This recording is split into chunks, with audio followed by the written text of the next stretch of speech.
A man should always listen to his wife, but there are times when he should not listen to his wife. Let me explain. Multiple times in Scripture, we see examples of where men get into serious trouble, deep sin, and cause all kinds of problems by heeding the voice of their wives.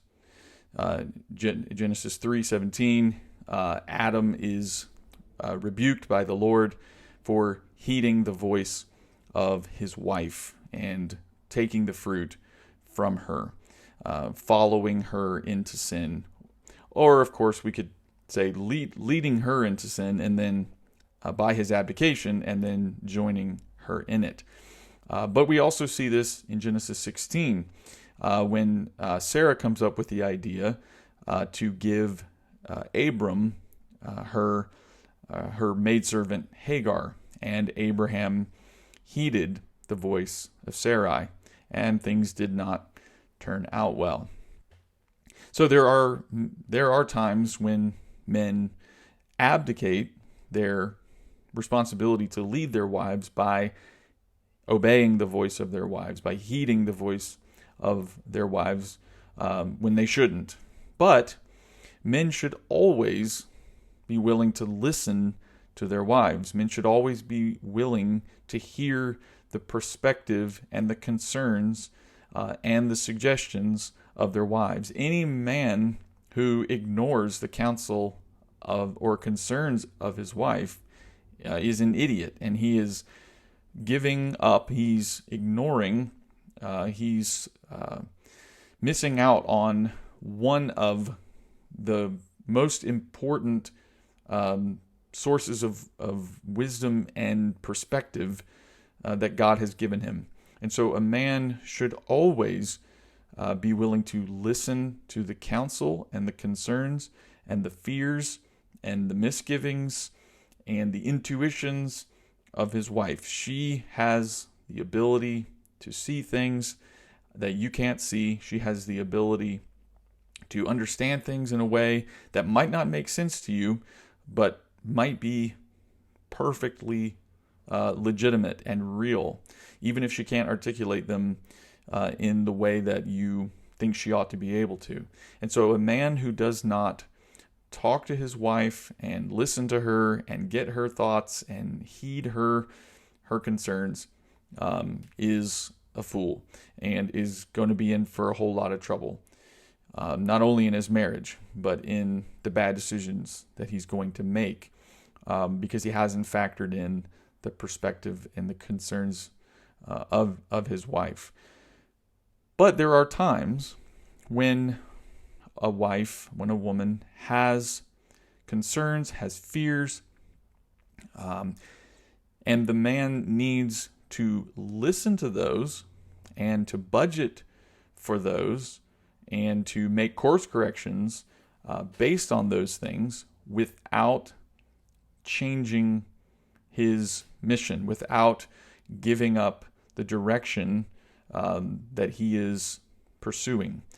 A lot of men give up on something if their wife pushes back on it.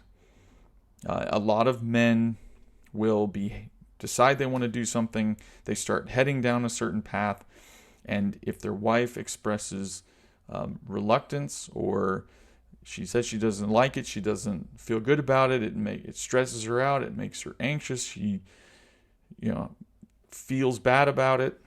A lot of times men will just say, oh, well, if my wife is not 100% on board, then I need to just call it off, abort the mission because my wife doesn't feel good about it. But that is not a sign of strong leadership. A woman oftentimes will push back against her husband to test and see if he's worth following, to test him, to see if he's got the confidence and the nerve to lead her into something very risky and uncertain. So a lot of times a woman will do this without really knowing that she's doing it. It's not like a very, overt conscious thing, but there will be a test, a pushback. And if the man immediately folds, immediately taps the brakes, immediately aborts the mission, then he has just proven to his wife that he was not really worth following into some risky or uncertain situation.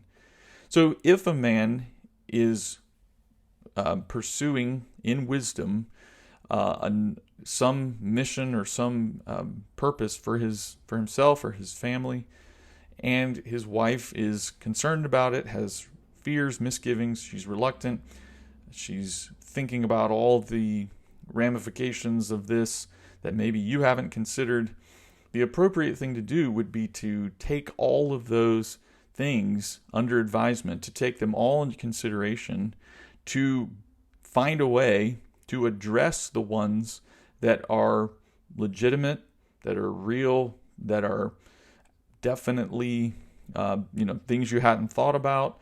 Make little minor course corrections, or maybe reassure her that these fears are unfounded. Try, because you've thought about this, you've budgeted for that.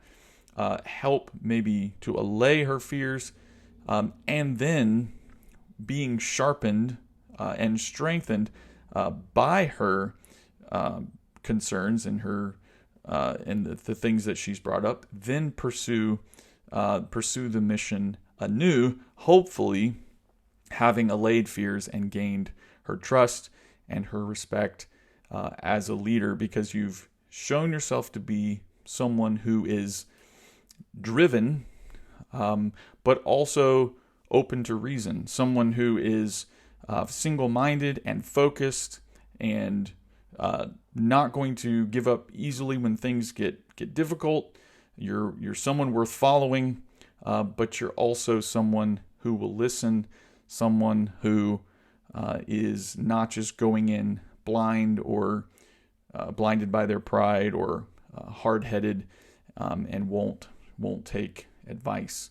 So a man should always listen to his wife. He should seek out and solicit her feedback, but he should also be very reluctant to heed the voice of his wife, in the sense of letting her call the shots, letting her fears and her emotions determine the direction and the outcome of how decisions are made. Because at that point, you're not pursuing your own mission. Your mission has become keeping your wife happy, and that's not a mission. It's not a godly mission. A man has to be pursuing a mission, not make his wife and her happiness his mission.